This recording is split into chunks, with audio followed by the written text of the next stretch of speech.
ପିଲାଙ୍କ ପାଇଁ କପଟି ଆଜିର ଶୀର୍ଷକ ଉପମନ୍ୟୁଙ୍କ ଗୁରୁଭକ୍ତି। ଉପମନ୍ୟୁ ନାମରେ ଜଣେ ବାଳକ ମହର୍ଷି ଆୟୁଧମ୍ୟଙ୍କ ଆଶ୍ରମରେ ରହି ପାଠ ପଢୁଥିଲେ।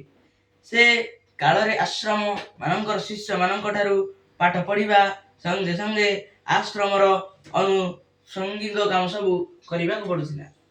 ଗୁରୁ ପିଲାଙ୍କର ଯୋଗ୍ୟତା ଦେଖି ସେମାନଙ୍କୁ କାମ ଦେଉଥିଲେ।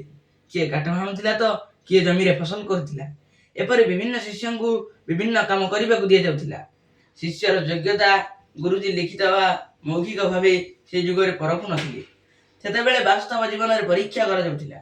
ଉପମନ୍ୟୁ ପାଠ ପଢିବା ସଙ୍ଗେ ସଙ୍ଗେ ତା ଉପରେ ଗୁରୁଜୀ ଆଶ୍ରମରେ ଗୋରୁ ଗାଈଙ୍କୁ ନେଇ ଜଙ୍ଗଲରେ ଚରାଇବା ଦାୟିତ୍ୱ ଦେଇଥିଲେ। ପ୍ରାୟତଃ ଉପମନ୍ୟୁ ଗାଈ ମାନଙ୍କୁ ନେଇ ବଣକୁ ଯାଆନ୍ତି ଏବଂ ସନ୍ଧ୍ୟାରେ ଫେରନ୍ତି। ଦିନେ ଗୁରୁ ଭାବିଲେ, ଉପମନ୍ୟୁ ତ ଦିନ ଯାକ ବଣରେ ଗାଈ ଜଗିବାରେ କଟାଯାଉଛି, ସେଠି ସେ ଖାଉଛି କଣ, ବଞ୍ଚିବ କେମିତି? ଏଇ କଥା ଜାଣିବା ପାଇଁ ଦିନେ ଗୁରୁଜୀ ପଚାରିଲେ, ଉପମନ୍ୟୁ, ତୁମେ ସକାଳୁ ବଣକୁ ଯାଇ ସନ୍ଧ୍ୟାରେ ଫେରୁଛ, ବଣ ଭିତରେ କଣ ଖାଉଛ?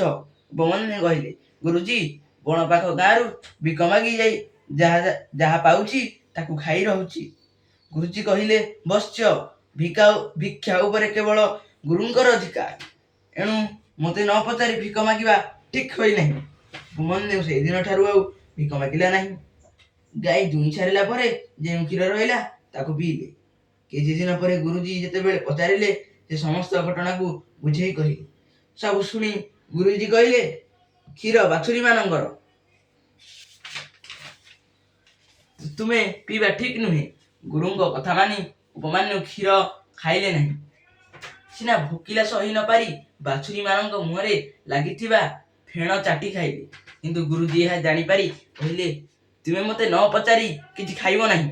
ଉପମନ୍ୟୁ ଗୁରୁଙ୍କର କଥା ମାନି ଭୋକ ଉପାସରେ ରହିଲା। 3-4 ଦିନ ଉପାସରେ ରହିବା ପରେ ସେ ଦିନେ ଭୋକ ବିକଳରେ କିଛି ଅରଖ ପତ୍ର ଖାଇଦେଲା। ସେ ଭାବିଥିଲା, ଏଥିରେ ତ କ୍ଷୀର ପରି ରସ ବାହାରୁଛି, ଏଣୁ ଏହା ଦ୍ୱାରା ବଞ୍ଚି ହେବ। କିନ୍ତୁ ଅରଖ ପତ୍ର ବିଷ ହୋଇଥିବାରୁ ତାଙ୍କ ଆଖିକୁ ଦେଖାଗଲା ନାହିଁ। ସେ ଦିନେ ଖାଇ ଆସୁ ଦେଖାଗଲା ନାହିଁ, ଗୋଟିଏ କୂଅରେ ପଡ଼ିଗଲା। ଭାଗବତରେ ଜଗନ୍ନାଥ ଦାସ କହିଛନ୍ତି ଯେ ନର ଜ୍ଞାନ ବିଦ୍ୟାହୀନ, ସେ ଜୀବ ସ୍ଥାବର ସମାନ। ଏମନ୍ତେ ଗୁରୁ ସେବା କରି ଦିନେ ବଞ୍ଚିବ ବ୍ରହ୍ମଚାରୀ। ସନ୍ଧ୍ୟାବେଳେ ପ୍ରାର୍ଥନା ସଭାରେ ଗୁରୁ ଦେଖିଲେ ଉପମନ୍ୟୁ ନାହିଁ।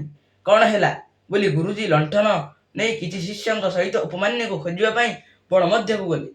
ସେ ଯିବା ସଙ୍ଗେ ସଙ୍ଗେ ବଡ଼ ପାଟିରେ ଉପମନ୍ୟୁକୁ ଡାକି ଡାକି ଯାଉଥାନ୍ତି। ଏପରି କିଛି ଦୂର ଗଲା ପରେ ଗୁରୁଜୀ ଶୁଣିଲେ, ଉପମନ୍ୟୁ କହୁଛି, ଗୁରୁଜୀ, ମୁଁ କୂଅ ଭିତରେ ପଡ଼ିଯାଇଛି। ଗୁରୁଜୀ ଉପମନ୍ୟୁଙ୍କୁ ଉପରକୁ ଉଠାଇ ଆଣି ଏପରି ଘଟଣା କଣ ପାଇଁ ଘଟିଛି ବୋଲି ପଚାରିଲେ।